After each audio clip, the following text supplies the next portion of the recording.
देखो तो आज के लेक्चर में जो हम लोग शुरू करने वाले हैं वो हम लोग को नेक्स्ट जो साइंटिस्ट आए थे वो थे मोजले। ठीक है।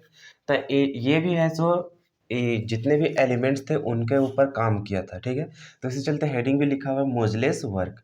अब यहाँ पे देखना है कि ये जो मोजले थे ये किस आधार से काम किए थे एलिमेंट्स के ऊपर और इनका जो स्टेटमेंट था वो क्या था। तो सबसे पहले जैसा कि हम लोग पहले ही जान रहे थे कि जितने भी साइंटिस्ट आ रहे थे वो जो भी यहाँ पे सर्च कर रहे थे वो किसके बेसिस पे कर रहे थे, एटॉमिक मास के अकॉर्डिंग देख रहे थे। उसी के अकॉर्डिंग क्या कर रहे थे, वो अपना अपना लॉ दे रहे थे, अपना अपना स्टेटमेंट दे रहे थे, उसी के अनुसार क्या कर रहे थे, एलिमेंट को अरेंजमेंट कर रहे थे। तो ये भी क्या है कि सबसे पहले यहाँ पे समझो कि जो हम लोग को प्रॉपर्टीज की बात करते हैं, ठीक है ना, उसमें हम लोग को एक प्रॉपर्टीज आता है यहाँ पे जो कि फ्रीक्वेंसी आता है। क्या चीज होता है, फ्रीक्वेंसी। तो फ्रीक्वेंसी के आधार पर क्या हुआ ना कि ये जो मोजले थे वो उसको क्लासिफाई करना चाहे। तो यहाँ पे क्या हुआ कि जो फ्रीक्वेंसी जो होता है, यहाँ हम लोग एटॉमिक स्ट्रक्चर में पढ़ेंगे। एटॉमिक स्ट्रक्चर में एक कंसेप्ट पढ़ेंगे, क्या पढ़ेंगे कि अगर हम लोग कोई भी ले लेते हैं मेटल सब्सटेंस, ठीक है ना, एक क्या चीज है, मेटल सब्सटेंस है। ठीक है। तो यहाँ पे क्या करते हैं कि एक हम लोग बहुत फास्ट मूविंग फास्ट जो हम लोग रहता है इलेक्ट्रॉन, बहुत इसका स्पीड रहता है, इसको क्या करते हैं कि कोई भी एलिमेंट से हम लोग इसको टकराते हैं। ठीक है। टकराने के बाद क्या होता है कि इसमें जैसे हम लोग यहाँ पे टकराते हैं मेटल में, तो यहाँ से क्या होता है ना, हम लोग को एक्सरे पार होता है। क्या चीज निकलता है यहाँ से, एक्सरे। और ये एक्सरे है, अब एक्सरे है तो भैया ये क्या चीज हम लोग को कहीं ना कहीं ये वेव है। क्या चीज हम लोग को है, ये चीज आगे पढ़ोगे तुम लोग फिजिक्स में पढ़ोगे तो ये एक्सरे है, तो एक्सरे क्या है, ये वेव है। ठीक है। और अगर ये वेव है तो इसका कहीं ना कहीं तुम्हारा वेवलेंथ भी होगा। ठीक है। तो ये वेवलेंथ है, तो ये वेवलेंथ का स्पीड वगैरह ये सब से वो क्या किया, थोड़ा वहां पे देखा कि क्या हम लोग को इसका ग्राफ बन रहा है। सबसे पहले हम लोग क्या किया, ये चीज हम लोग पढ़ेंगे एटॉमिक स्ट्रक्चर में भी पढ़ेंगे, समझा। जब इलेक्ट्रॉन का खोज जो हो जाएगा ना, उसके बाद फिर हम लोग ये चीज काम करेंगे। ठीक है। जब पढ़ेंगे तो वहाँ विस्तार से बता देंगे।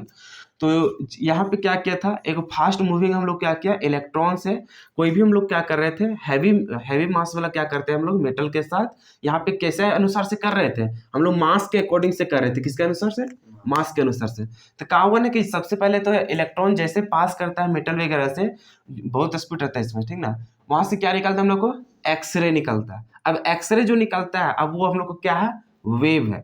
अब वेव है तो उसका क्या होता है, वेवलेंथ होता है। तो वो क्या किया ना, वेवलेंथ और तुम्हारा एटॉमिक मास में एक ग्राफ बनाया। जैसे कि यहाँ पे ग्राफ देख सकता है फर्स्ट वाला में, ये क्या है हम लोग को, वेवलेंथ का स्पीड वगैरह है। अब यहाँ पे हम लोग देख रहे हैं किसके अनुसार फिर यहाँ सजाया है, एटॉमिक मास के अनुसार। तो यहाँ पे क्या हुआ ना, एक ग्राफ बनाया। ठीक है। अब ग्राफ पे ये देखा गया कि अगर हम लोग को ये मतलब कि एटॉमिक मास के अनुसार अगर हम लोग को अरेंजमेंट किया गया और सभी अगर उसको फॉलो करते जाता, तो हम लोग को मिलना चाहिए था क्या चाहिए, एक स्ट्रेट लाइन, मतलब एक वो सीधा लाइन मिलना चाहिए कि वो भी फॉलो कर रहा है, फॉलो कर रहा है, फॉलो कर रहा है, फॉलो कर रहा है, मतलब स्ट्रिक्टली क्या हो रहा है, लगातार वो फॉलो हो रहा है। लेकिन वैसा नहीं देखा गया। जैसे हम लोग फ्रीक्वेंसी और हम लोग एटॉमिक मास के बीच में जब रिलेशन देखा गया, उसके बीच में ग्राफ देखा गया, तो क्या हो रहा है ना, कहीं कहीं तो सीधा जा रहा था, जैसे देख रहे हैं यहाँ पे सीधा गया है, कहीं कहीं फिर क्या गया है, सीधा सीधा गया है। लेकिन फिर मैक्सिमम देखा गया का चीज ऊपर जा रहा है और नीचे जा रहा है, ऊपर जा रहा है नीचे जा रहा है। तो इस तरह से हम लोग को क्या हो रहा है, ग्राफ मिल रहा था। तो इससे हम लोग को क्या साबित किया ना ये मोजले, कि अगर आप यहाँ पे एटॉमिक मास के अनुसार अगर चलिएगा तो आपको पूरा पूरी फॉलो नहीं हो रहा है उसका प्रॉपर्टीज में। तो इसका मतलब क्या हुआ, जो मेंडलीफ ने कहानी बताया था एटॉमिक मास के अनुसार, तो मतलब उसका कहना पूरा गलत हो गया। तो गलत हो गया थी, जब उसका विरोध किया तो बात उठने लगा कि जब तुम मेंडलीव का इतना अच्छा बेचारा किया है काम, अब तुम उसको दोषी ठहरा रहा है, उसको गलत साबित कर रहा है, तुम बताओ कि आखिर तुम कहना क्या चाह रहा है। तो ये बताया था उस समय, ये एटॉमिक नंबर में भी ये रिसर्च कर चुका था। तो जैसे क्या होगा ना कि यहाँ पे सबसे पहले तो कोई भी एलिमेंट होगा तो उसका मास के अनुसार से सर्च किया होगा। मान के चलो यहाँ कोई लिया होगा सोडियम लेके, सबसे पहले मैग्नीशियम लिया होगा, तो मैग्नीशियम का इस तरह से वेवलेंथ आया होगा।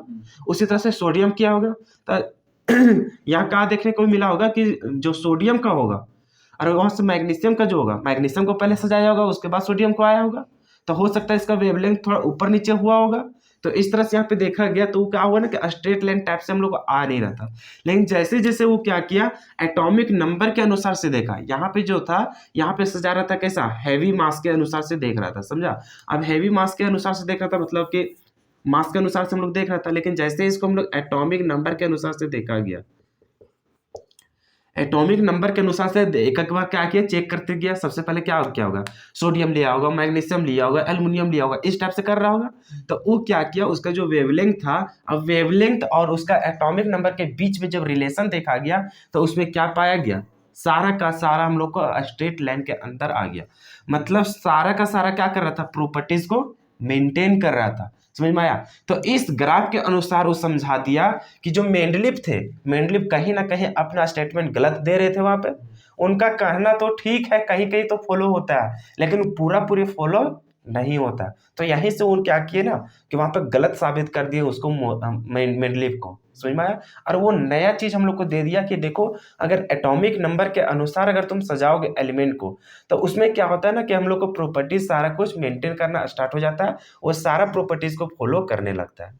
तो इसी के आधार पर हम लोग को क्या हुआ कि आगे रिसर्च होने लगा। सब साइंटिस्ट लोग देखा, अरे सही बात बोल रहा है ये हम लोग को, मोजले जब बोल रहा है, जैसे हम लोग पहले काम कर रहे थे उसमें एटॉमिक मास में, तो उसमें क्या हुआ, हम लोग को स्ट्रिक्टली फॉलो नहीं हो रहा था। तो जैसे हम लोग एटॉमिक नंबर में गए तो अच्छा देखने को मिला कि सभी लगातार देखो फॉलो करते जा रहा है। तो इस तरह से हम लोग को क्या हुआ तो हम लोग को यहाँ पे एटॉमिक नंबर के अनुसार ही यहाँ पे कहानी हम लोग जानने लगे, और इसी के अनुसार क्या हुआ, आगे भी जाकर के रिसर्च होना स्टार्ट हो गया। तो जो तुम्हारा मॉडर्न पीरियोडिक टेबल है, जो आजकल जो तुम्हारा पीरियोडिक टेबल है, उसमें भी हम लोग को जो पढ़ना होता है वो हम लोग को long form of periodic table हम लोग को बोला गया था। Long form of periodic table, ये चीज हम लोग को अभी अवेलेबल है। ठीक है, ये long form of periodic table. इतना कहने के बाद, मोजले का इतना रिसर्च करने के बाद भी हम लोग को क्या हुआ, बहुत सारे साइंटिस्ट आए थे और इस पर काम करना स्टार्ट कर दिए थे। किसके आधार पर, एटॉमिक नंबर के अनुसार। अब एटॉमिक मास को छोड़ करके, क्योंकि ये सब हम लोग को फॉल्स हो जा रहे थे, एटॉमिक नंबर जब काम हुआ तो इसके आधार पर हम लोग को एलिमेंट को सजाना आसान हो गया, और क्योंकि उसमें सारा प्रॉपर्टीज भी हम लोग को मेंटेन हो रहा था। अब यहाँ पे क्या हुआ कि long form of periodic table last में हुआ, बहुत सारा इसमें भी मॉडिफाई होते गया, चार्ट बनाते गए। तो अभी जो तुम लोग देख रहे हैं पीरियोडिक टेबल, उसमें क्या हुआ कि बहुत सारे साइंटिस्ट, ऐसा नहीं कि सिर्फ मोजले आए थे, इसके साथ साथ बोर भी आया था। देख रहा है बोर कहाँ तक आ जाता है इससे, तो बोर भी घुस गया, और वहां पर हम लोग को क्या हुआ, बहुत सारे साइंटिस्ट ने मिल करके एक हम लोग को पीरियोडिक टेबल वहां पे निर्माण किए। समझ में आया।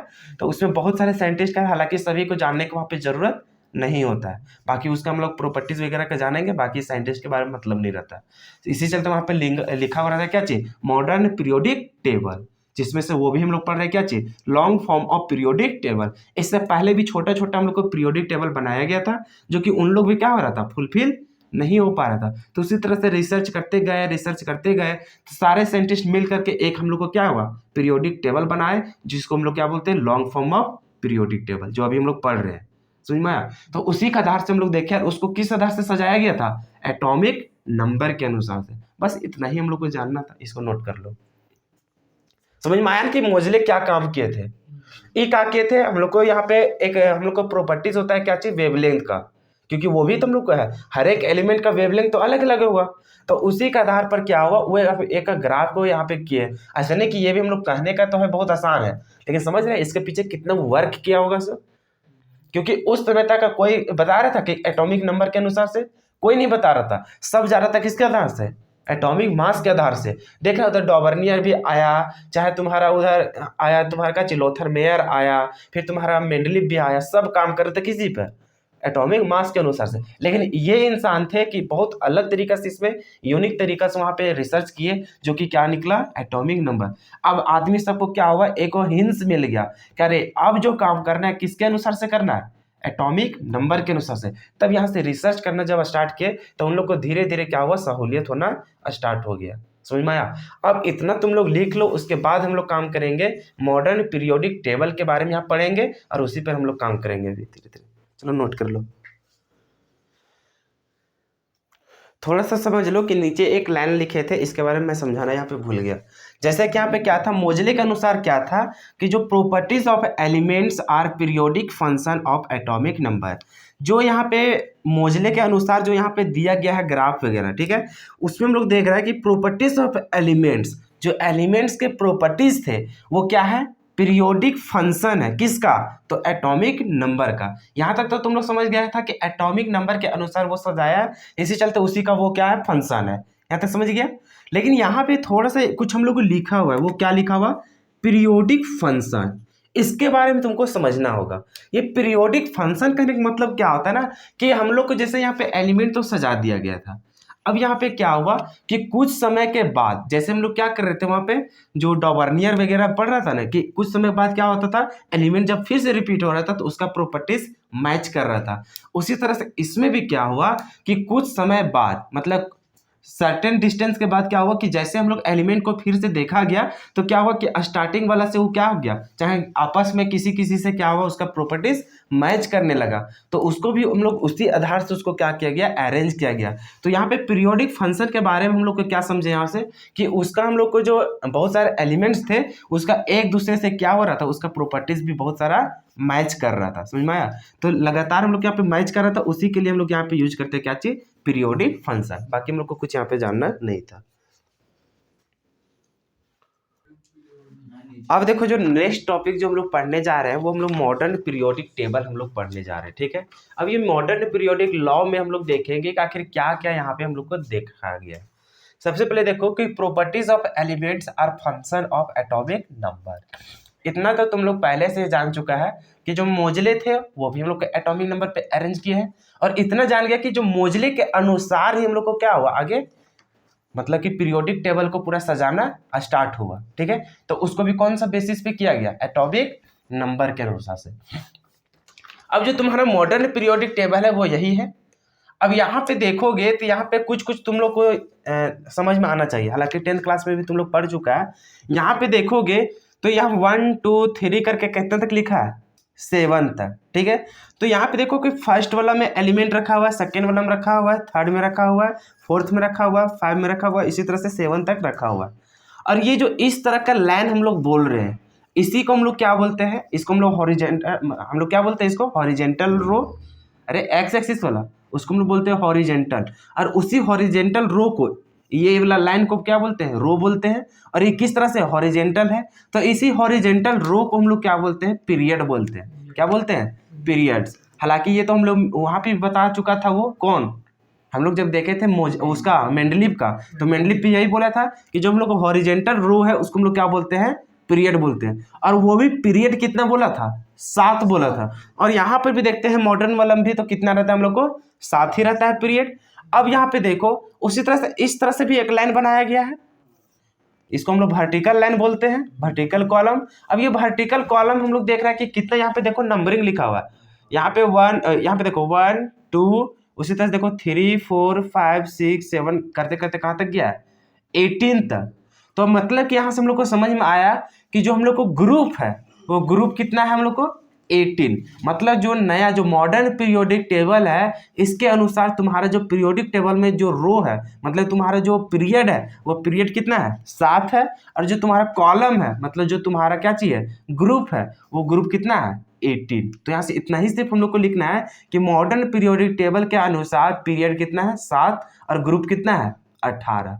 अब यहाँ पे देखो मेंडलीव पूरी गलत नहीं थे, मेंडलीव पूरी गलत नहीं थे। वो जो क्लासिफाई किए थे तुम्हारा, हाँ भले है कि एलिमेंट जो एलिमेंट थे उसको अरेंज थोड़ा गलत गलत कर दिया था, लेकिन उसका कहना क्या था, लगभग सही था। इसी चलते हम लोग मेंडलीव को भूले नहीं, और उसी के अनुसार जैसे वो क्या किया था, ग्रुप को तो बांटा था। यहाँ तक तो तुम समझ रहे हैं, पीरियड जो बोला था मेंडलीव वही चीज हम लोग मॉडर्न पीरियोडिक टेबल में भी कर रहे हैं। लेकिन यहाँ पे देखो ग्रुप के अनुसार, अब ग्रुप में तुम लोग देखा था कि 1 2 3 करके 8 तक गया था, अरे देखा था ना उस दिन, 1 से लेकर के कहाँ तक गया था, 8 तक। और हम लोग एक भी ये चीज भी देखे थे कि अगर फर्स्ट ग्रुप था तो उसके अंदर भी सब ग्रुप था, कौन कौन, ए और बी था कि नहीं, हाँ 7 तक। देखो 1 के साथ हम लोग को क्या था, ए और बी। उसी तरह से सेकेंड वाला ग्रुप में देखेंगे तो यहाँ पर भी क्या था, ए और बी था। इसी तरह से हम लोग को बढ़ते जा रहा था। तो ये जो हम लोग को ग्रुप जो बांटा था उसके अनुसार अभी भी क्लासीफाई किया जाता है। सबसे पहले तो हम लोग काउंटिंग के अनुसार से देखे तो ये बोल दिए 18 तक, लेकिन अभी तक देखो यहाँ पर भी देखोगे तो यहाँ पे कितना है, सबसे पहले देखोगे यहाँ क्या चाहिए, फर्स्ट ए है ना, यहाँ पे फर्स्ट ए है। उसी तरह से इसमें देखोगे तो क्या चाहिए, सेकेंड ए, यहाँ पे देखोगे तो थर्ड बी है। अभी देखो फर्स्ट वाला देखोगे तो यहाँ पे फर्स्ट ए है, और उसी तरह से आगे फिर चलोगे तो यहाँ पे देखो क्या चाहिए तुम्हारा, यहाँ पे क्या चाहिए रे, फर्स्ट बी है। तो ये जो कॉपर वगैरह ये सब जो देखे थे वहां पर भी तुम देखोगे, वहां पे उसका मेनली फला में, तो वहां पर भी देखोगे ये कॉपर ऊपर वाला को कहाँ रख दिया था, सिर्फ फर्स्ट ही ग्रुप पे रख दिया था। तो उसी को अब क्या किया गया, अलग कर दिया गया, किसमें, 1B को अलग जगह जाके सजाया गया ना। लेकिन अभी भी किसके अनुसार से ये क्लासिफाई किया गया, मेंडलीव के अनुसार ही। जो बी में था बी वाला ही तुम्हारा एलिमेंट यहाँ पे दिख रहा है, जो ए वाला में था ए वाला भी यहाँ पे हम लोग को दिख रहा है, ठीक है। उसी तरह देखो यहाँ पे सेकेंड ए है तो सेकेंड बी भी है यहाँ पे। ये दोनों को भी क्या चेक किया था, इसका वैलेंसी के अनुसार से सजा दिया था, जो कि एक ही ग्रुप में था। लेकिन यहाँ पे क्या किया गया, अलग अलग से, क्योंकि उसका प्रॉपर्टी सेम रहता है का, नहीं रहता, अलग अलग प्रॉपर्टी शो करता था। उसी तरह से यहाँ पे देखो थर्ड बी है, लेकिन थर्ड ए कहाँ है, यहाँ पे है, और इसको भी क्या किया था, एक ही जगह रख दिया था, जो कि ये भी क्या है हम लोग को अलग अलग है। उसी तरह से 4A है तो यहाँ पे 4B है, फिर यहाँ पे देख रहा है 5A है तो यहाँ पे क्या चाहिए, 5B है, फिर यहाँ पे 6B है तो यहाँ पे क्या हम लोग को 6A है, 7A है तो यहाँ पे क्या चाहिए, 7B है। समझ में आया। फिर 8 को हम लोग, इतना तीनों को हम लोग क्या कहते हैं, 8 जो देख रहे हैं 8 9 10 वाला जो ग्रुप, उसको हम लोग क्या बोलते हैं, 8 से दिखा रहे हैं। बाकी इधर हम लोग को क्या है, 0 वाला से इसको नोबेल गैस को हम लोग दिखाते हैं। तो इस तरह से उसका क्या था, मेंडलीव के अनुसार भी इसको अरेंज किया गया, भले उसी को क्या कर दिया, मॉडिफाई कर दिया गया। बहुत सारे स्टूडेंट को ये कंफ्यूजन होता है कि यहाँ पर सावत को तो हम लोग पीरियड बोल रहे हैं, लेकिन दो नीचे तो इसको 8 बोल देंगे, इसको 9 बोल देंगे, लेकिन ऐसा नहीं होता। ये जो तुम्हारे लेंथेनाइड के बाद जो तुम्हारे जितने भी एलिमेंट थे, ये सब कुछ यहाँ पे समा जाता है, किसमें, 6 ग्रुप में आ जाता है, मतलब 6 तुम्हारा पीरियड में आ जाता है। 6 पीरियड और तुम्हारा कितना, तुम यहाँ पे देखोगे चौथा, मतलब कि यहाँ तीसरा वाला में, तीसरा तुम्हारा ग्रुप और छठा वाला तुम्हारा पीरियड में, ये क्या हो जाता है, ऊपर वाला सजा जाता है सब। बाकी ये वाला किस में आ जाता है, शांतमा और तीसरा ग्रुप में। समझ में आया। अब इसके बारे में पढ़ेंगे, आखिर यहाँ पे क्यों यहाँ पे हटा करके इसमें रखा गया है, इसको बाद में पढ़ेंगे कुछ समय बाद। समझ में आया। तो इसमें गिनने मत लग जाना, यहाँ पे 7 है तो इसको 8 और 9 बोलेंगे सब। पीरियड कितना है, 7A है, ठीक ना। तो यही है तुम्हारा क्या चाहिए, मॉडर्न पीरियोडिक टेबल। अभी हम लोग क्या करेंगे, सभी एलिमेंट को हम लोग याद करना सीखेंगे। मतलब जितने भी एलिमेंट यहाँ पे तुम लोग देख रहा है, सभी को हम लोग यहाँ पे पढ़ना स्टार्ट करेंगे और सभी को हम लोग लिखना स्टार्ट करेंगे। समझ में आया। तो धीमे धीमे सारा एलिमेंट को, भले तुमको एटॉमिक नंबर याद ना रहेगा, लेकिन एटॉमिक नंबर ऑटोमेटिक तुम लोग को निकालने आ जाएगा। और साथ ही साथ तुम लोग को ये भी समझ में आ जाएगा कि अगर तुमको एटॉमिक नंबर याद है तो कौन सा ग्रुप में रखेंगे और कौन सा पीरियड में रखेंगे। जैसे मान के चलो तुम्हारा ऑक्सीजन है, ऑक्सीजन को तुमको क्लासिफाई करना बताएंगे कि ऑक्सीजन का जगह कहाँ रहेगा पीरियोडिक टेबल में, तो तुम जाके बोलोगे कि 16 ग्रुप में ही रहेगा, और कितना पीरियड में बोलेगा, सेकेंड पीरियड में बोलेगा। तो इस तरह से इसको अरेंज करना सीख जाएगा। उसी तरह से मान के चलो एजी का बात करेंगे तो इसको भी तुम्हें अरेंज करना सीख जाएगा। तो ये सारे चीज के बारे में हम लोग सीखेंगे धीरे धीरे धीरे धीरे। और तुम लोग अब यहाँ पे फोकस खाली ये करना कि हम लोग जो अभी शुरू करने जा रहे हैं यहाँ पे चैप्टर्स को, पहले जितना पढ़े हैं उससे हम लोग को क्वेश्चंस न की मात्रा में पूछा जाता है, ठीक है। पूछता भी है तो वो हम लोग को ऑब्जेक्टिव टाइप का क्वेश्चन पूछता है, वही सब कि पीरियड कितना था, ग्रुप कितना था, या फिर डायरेक्टली बोल देता डॉबर्नियर ने किस तरह से वहाँ पे खोज किया था, उसका अरेंजमेंट का था। तो वही सब ग्राफ वगैरह का कुछ कुछ क्या कर सकता है, यहाँ से पूछ सकता है। बाकी जो हम लोग का मेन जो यहाँ पे क्वेश्चंस अराइजेस होगा, या तो जो मेन चीज हम लोग को सीखना है वो हम लोग को यहाँ से सीखना स्टार्ट करेंगे। तो ये तो मॉडर्न पीरियोडिक लॉ क्या था वो तो समझ गया। अब इसके आगे जो हम लोग सीखना स्टार्ट करेंगे वो बहुत महत्वपूर्ण हो जाता है। समझ में आया। तो यहाँ से थोड़ा थोड़ा खाली फोकस रखना और माइंड को थोड़ा खुला रखना। चलो तो हम लोग जो अब नेक्स्ट जो टॉपिक पढ़ने जा रहे हैं वो हम लोग नोमेनक्लेचर देखने जा रहे हैं कि कैसे हम लोग एटम का जो जितना हम लोग एलिमेंट रहेंगे उनका हम लोग कैसे उसका नामकरण करेंगे। सबसे पहले तो तुम लोग को मॉडर्न पीरियोडिक टेबल को फिर से दिखा देते हैं। यहाँ पे देखो बहुत सारे एलिमेंट का नाम तुम जानोगे और उसका बताया गया था। लेकिन जैसे 100 के प्लस आओगे, कहाँ से 100 के प्लस, तो उधर से हम लोग को क्या होता है कि नामकरण लिखना मुश्किल हो जाता है। समझ में आया। और उधर रेडियो एक्टिव ये सब भी रहता है तो उन लोगों का हम लोग नाम नहीं लिख पाते। तो अभी जैसा कि तुम लोग देख रहा होगा कि तुम लोगों के पास 118 एलिमेंट है। आवे वाले दिन में अगर कोई एलिमेंट और खोज हो गया तो उसका नामकरण तो देना पड़ेगा ना। तो नामकरण क्या दिया जाए, तो उसके लिए साइंटिस्ट लोग क्या किया, एक रूल दे दिया, एक टेबल दे दिया। इसके अनुसार से हम लोगों को क्या करना है, उसका नामकरण लिखते जाना है। जैसे कि कैसे लिखना है अभी तुम लोग को समझो। सबसे पहले तो इस चार्ट को तुम लोग को रट जाना है। याद कर लेना है। समझ में आया? कैसे? जीरो को हम लोग क्या बोलते हैं? नील बोलते हैं, जिसको स्मॉल लेटर एन से दिखाते हैं। इसके बारे में तुम लोग टेंशन मत लेना कि हम लोग कैसे डिनोट करते हैं इसे। ये कुछ नहीं है, फर्स्ट लेटर है बस खाली यहाँ पे क्या करना है उसको, अरे ऊपर नीचे लिखा गया है ना, मैनेज कर लेना। सेफ्ट के क्या है? एस है, हेफ्ट का हेक्सा का चाहिए वहाँ पे एच है। हालांकि यहाँ पे है, अब ऐसा थोड़ी कि लाइन मेरा है यहाँ से, देखो अब यहाँ से। तो यहाँ पे जो भी हम लोग को इधर है स्टार्टिंग, वही तुम्हारा क्या हो जाता है? यहाँ पे एब्रिविएशन हो जाता है उसका, जो इसको हम लोग क्या करते हैं? डिनोट करते हैं। अब यहाँ पे मैटर जो है याद करना तुम इतना सिर्फ कि जीरो के लिए क्या बोलते हैं? नील, 1 को अन, फिर 2 को बी आई, जिसको हम लोग बाई बोलेंगे, फिर यहाँ 3 को ट्राई, 4 को क्वाड, 5 को पेंट, 6 को हेक्स, 7 को सेप्ट, और 8 को क्या करेंगे? ऑक्ट, और 9 का इन। ठीक है, तो इतना तुम लोग याद कर लेना। इसका याद किए बिना तुम लोग नहीं कर पाओगे, और जो तुम्हारा एग्जाम में पूछा जाएगा नोमेनक्लेचर, वो जरूर पूछा जाएगा ऑब्जेक्टिव में। डायरेक्टली तुमको दे देगा इस तरह से, मान के चलो कुछ भी 105 दे दिया, बोलेगा 105 का जो एलिमेंट होगा उसका नामकरण क्या लिखेगा, तो तुम क्या लिखेगा? तो सबसे पहले रूल देखो। सबसे पहले हम लोग यहाँ पे क्या करेंगे, जो इसका हम लोग को क्या है नेम जो होता है, क्या करेंगे? इसका जो नेम होगा उसमें क्या करेंगे? प्लस कर देंगे, खाली क्या चाहिए? IUM क्या कर देंगे? IUM लास्ट में सिर्फ ऐड कर देंगे, बाकी जो नाम होगा इसी तरह से लिखेंगे। जैसे कि 1 है, 1 के लिए क्या हम लोग यूज करते हैं? अन। अब देखो स्टार्टिंग कर रहे थे, इस तरह से हम लोग लिखेंगे क्या चाहिए? अन। यहाँ तो कोई दिक्कत? खत्म हो गया ना? इतना मतलब क्या होता है? 1 0, 0 के लिए हम लोग क्या बोलते हैं? नील। तो यहाँ पे फिर लिख दो अन नील, कोई दिक्कत? फिर आते हैं यहाँ क्या चीज? 5 के लिए हम लोग क्या जान रहे हैं? पेंट। तो यहाँ पे क्या लिखेंगे? अन नील पेंट। और हम लोग क्या कहेंगे? इतना नाम लिखने के बाद लास्ट में खाली काची लगा देना है IUM। तो यहाँ पे क्या कर देंगे? IUM। तो काची हो गया? अननील पेंटियम। बात समझ में आया? तो ये हो गया इसका नेम। उसी तरह से तुम लोग को बोल देंगे कि बता 110 का क्या होगा, क्या बताओगे? देख करके बताओ, क्योंकि अभी तुम लोग को याद तो है नहीं। 1 के लिए क्या लिखेगा? अन। तो यहाँ पे क्या लिखेगा? अन 0 के लिए नील, मतलब अन नील, और लास्ट में क्या लिख देंगे? IUM। बस हो गया नाम। बात समझ में आया? अगर तुम लोग को हम डायरेक्टली कुछ भी दे दे, क्या तुम उसके बारे में बता सकता है? जैसे मान के चलो तुमको यहाँ पे लिख देते हैं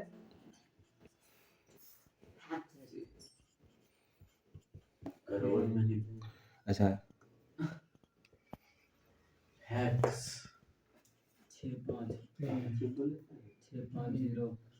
क्या बोलोगे इसके लिए? तो तुम बोलोगे यहाँ पे हेक्स है मतलब 6 हो जाएगा, पेंट के लिए 5 हो जाएगा, नील के लिए 0, और वो IUM तो ऐसे लिखा रहता है। तो हम लोग को इस तरह से क्वेश्चन आएगा, कभी नोमेनक्लेचर पहले दे देगा, पूछेगा कि उसका वैल्यू कितना होगा, कभी क्या बोलेगा? वैल्यू दे देगा और पूछेगा क्या चीज उसका? नोमेनक्लेचर। यहाँ तो कोई दिक्कत? तो तुम लोग अब समझ गए कि कैसे लिखना है इसको। तो अब तुम लोग को सिर्फ करना क्या है? इसको रट लेना है, जैसे भी तुम याद करो, लेकिन याद कर लेना। समझ में आया? यही चीज तुम लोग के ऑर्गेनिक में भी यूज होगा, लेकिन फिलहाल अभी इसको लिखो और इसको याद करो। देखो थोड़ा सा ये भी जान लो, ये चीज तुम्हें बताया ही नहीं। सबसे पहले तुम लोग नाम लिखना तो सीख गया, अब इसका जो सैम्बल है, सैम्बल को दिखाना भी पड़ता है। फंसाएगा तुम लोग को क्वेश्चन में, किस तरह से उससे देखो। सबसे पहले अगर तुमको यहाँ पे दे दिया 110 वाला, ठीक है, 110 है, तो इसको जैसे जाओगे तो देखो इतना के बराबर क्या हम लोग जानते थे? U। अब U ना जानते थे, तो यहाँ पे हम लोग क्या लिखेंगे? U। फिर यहाँ पे देख रहे अन का मतलब क्या समझता था? फिर U ही बोलोगे। फिर यहाँ पे नील का मतलब क्या जानता था? अरे नील का मतलब N जानता था, यहाँ पे क्या लिखता? इस तरह से। तो ये चीज कहीं लिखा हुआ रहेगा तो इसका मतलब भी समझ जाना। फिर उसी तरह से इसका लिखेगा तो इसका किस तरह से लिखेगा? हेक्स है तो इसके लिए H लिखेगा, पेंट के लिए P लिखेगा, फिर N के लिए क्या लिखेगा? नील के लिए N। बस हो गया। तो ये चीज सिर्फ बताना था, बाकी ये सब तो खुद से तुम लोग लिख ही सकता था। ठीक है, देखो तो अब जो हम लोग मेन टॉपिक जो घुस गए हैं, अब यहाँ से हम लोग धीरे धीरे क्या करेंगे? पढ़ना स्टार्ट करेंगे। सबसे पहले तो तुम लोग समझो, यहाँ पे पीरियोडिक टेबल जब तुम लोग देखोगे तो यहाँ पे देखोगे कि यहाँ पे 4 कैटेगरी में पीरियोडिक टेबल को हम लोग बांटा गया है। सबसे पहले तो ये जो फर्स्ट और सेकंड जो ग्रुप है, इसको हम लोग बोलते हैं एस ब्लॉक। क्या बोलते हैं? S block. उसी तरह से यहाँ से देख रहे हैं ग्रुप नंबर 13 से लेकर ग्रुप नंबर 18, इसको बोलते हैं हम लोग क्या चीज? P block. उसके बाद देखोगे थर्ड से लेकर के तुम्हारा 12 नंबर तक का जो ग्रुप है इसको बोलते हैं डी ब्लॉक। क्या बोलते हैं? D block. और तुम्हारा डी ब्लॉक में ही तुम्हारा क्या आता है? एफ ब्लॉक भी। अब एफ ब्लॉक का तुम्हारा जगह कहाँ है? तो तुम्हारा जगह है इसमें। थर्ड ग्रुप जब बात करोगे तो थर्ड ग्रुप में ही तुम्हारा कहा जाता है एफ ब्लॉक भी आ जाता है। समझ में आया? तो इसका मतलब लोग यही सब हम लोग पढ़ेंगे कि जब इसको क्लासिफाई किए तो किस आधार से उसको क्लासिफाई किए। समझा? तो सबसे पहले यहाँ पे देख रहे हैं कि बोर ये जो क्लासिफिकेशन किया था वो किसने किए थे? बोर ने। समझ में आया? अब इसको ब्लॉक के अनुसार उसको डिवाइड किए थे। अब कैसे, कौन सा एलिमेंट कौन सा ब्लॉक में जाएगा इसको हम लोग समझेंगे कैसे। तो यहाँ पे बोला था कि अगर हम लोग एस ब्लॉक की बात करेंगे, ठीक है ना, तो एस ब्लॉक कौन सा एलिमेंट को बोलेंगे? तो जिसका कन्फिग्रेशन हम लोग करेंगे, इलेक्ट्रॉनिक कन्फिग्रेशन करना तो हम लोग सीख चुके हैं पहले। तो जब भी हम लोग इलेक्ट्रॉनिक कन्फिग्रेशन करेंगे, जो लास्ट इलेक्ट्रॉन जो होगा वो अगर इंटर कर गया किसमें? एस सब सेल में, तो उसको हम लोग क्या बोलते हैं? S block element. खाली सिर्फ छोड़ करके किसको?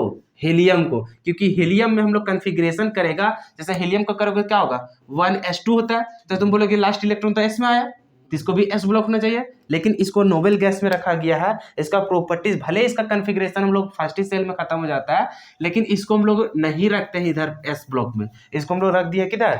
पी ब्लॉक में, और वो भी सबसे लास्ट वाला ग्रुप में। इसको हम लोग नोबेल गैस के जैसा हम लोग बिहेव करता था, इसी चलते यहाँ पे लिख दिए एक्सेप्ट, मतलब छोड़ करके। समझ में आया? तो इतना समझ गया कि कोई भी एलिमेंट को हम लोग एस सबसेल कब बोलेंगे? तो एस जो हम लोग सबसेल बोलेगा, मतलब कि एस ब्लॉक बोलेगा, तो उसको कब बोलेगा? तो जब उसका एस वाला सबसेल में इंटर होगा उसका लास्ट इलेक्ट्रॉन, तभी उसको हम लोग क्या बोलेंगे? S block. जैसे कि यहाँ पे सोडियम ले लिया, इसको कन्फिग्रेशन करेगा तो क्या बोलेगा? यहाँ पे 1s2 2s2 2p6, उसके बाद क्या करेगा? 3s1। अरे एक ही ना होगा, देखो 10 हो गया, 1 11। तो यहाँ पे देखो लास्ट इलेक्ट्रॉन किस में तुम आया? एस सबसेल में। तो एस सबसेल में अगर तुम्हारा लास्ट इलेक्ट्रॉन इंटर कर रहा है तो वैसे एलिमेंट को हम लोग क्या बोलेंगे? S block element. जैसे कैल्शियम का करके देखो, 1s2 2s2 2p6 3s2। अब फिर यहाँ पे देखो कितना हो गया? 12 हो गया। फिर चलोगे 3p6, उसके बाद 4s2, क्योंकि 20 हो जाता है, इतना तुम्हारा कहा जाएगा 20। अब इसमें भी देखो लास्ट इलेक्ट्रॉन किस में इंटर किया? एस सबसेल में। तो एस सबसेल में अगर लास्ट इलेक्ट्रॉन इंटर कर रहे थे, वैसे एलिमेंट को हम लोग क्या बोलेंगे? एस ब्लॉक बोलेंगे। यहाँ तक समझ में आया? अब पी ब्लॉक में देखो तो वही चीज, अगर लास्ट इलेक्ट्रॉन किस में हम लोग को घुसेगा? पी सब सेल में। तो अगर पी सब सेल में जाएगा तो वैसे एलिमेंट को क्या बोलेंगे? P block. जैसे कि कार्बन का देख लो, 1s2 2s2, फिर देखेगा यहाँ पे 2p2 हो जाएगा। कितना हो जाएगा? 2, क्योंकि 6 इलेक्ट्रॉन है, 4 को हो गया, और यहाँ पे 2, तो 6 हो गया। लेकिन अभी भी देखो लास्ट इलेक्ट्रॉन किस में इंटर किया? पी वाला में। तो पी सब सेल में इंटर किया। इसीलिए ऐसे इस टाइप का अगर जितने भी हम लोग को रहेगा हम लोग का एलिमेंट, तो वैसे एलिमेंट को क्या बोलेंगे? P block. बस समझ में आया? उसी तरह से डी ब्लॉक का चलो, तो इसमें फिर वही चीज है कि लास्ट इलेक्ट्रॉन किस में इंटर करेगा? बस डी सब सेल में। तो वैसे एलिमेंट को हम लोग बोलते हैं क्या चीज? D block element. तो जैसे कि यहाँ इसमें देख रहा है लोहा का, आयरन है। अब यहाँ पे देख रहे कितना है? 26 है। इसको करते जाओ तो बोलेगा 1s2 2s2 2p6 3s2 और 3p6। फिर चलेगा यहाँ पे 4s2, फिर चलेगा किसमें? 3d। अब यहाँ पे गिनो 26 था, 2 4 और यहाँ से 10 2 12 और 6 18 और 2 20 हो गया। और अभी 6 चाहिए, तो यहाँ पे कितना हो जाएगा? 6। तो लास्ट इलेक्ट्रॉन किस में गया? डी सब सेल में। तो डी सब सेल में गया, इसी चलते वैसे एलिमेंट को क्या बोलते हैं हम लोग? D block element. यहाँ तक कोई दिक्कत? एफ ब्लॉक क्या होगा? उसी तरह से लास्ट इलेक्ट्रॉन किस में जाए? एस मतलब एफ सब सेल में। तो एफ सब सेल वाला जितना भी हम लोग का आएगा, जो हम लोग के एफ ब्लॉक वाला, उसको हम लोग अलग से पढ़ेंगे। इतना जान जाओ खाली कि उसको जो अरेंज किया गया कौन सा ग्रुप में किया गया था? थर्ड ग्रुप में है, ठीक है ना, उसका पोजीशन। बाकी जब डिटेल में पढ़ेंगे एफ ब्लॉक के बारे में, तब हम लोग वहां पे सारा कुछ डिस्क्राइब करेंगे। बस इसको लिख लो। बस आज के लेक्चर इतने ही रहने देंगे। उसके बाद फिर से हम लोग देखेंगे कि S block, P block, D block, F block, इसके अंदर फिर से हम लोग स्टडी करेंगे। उसके बाद फिर आगे हम लोग कहानी पढ़ेंगे।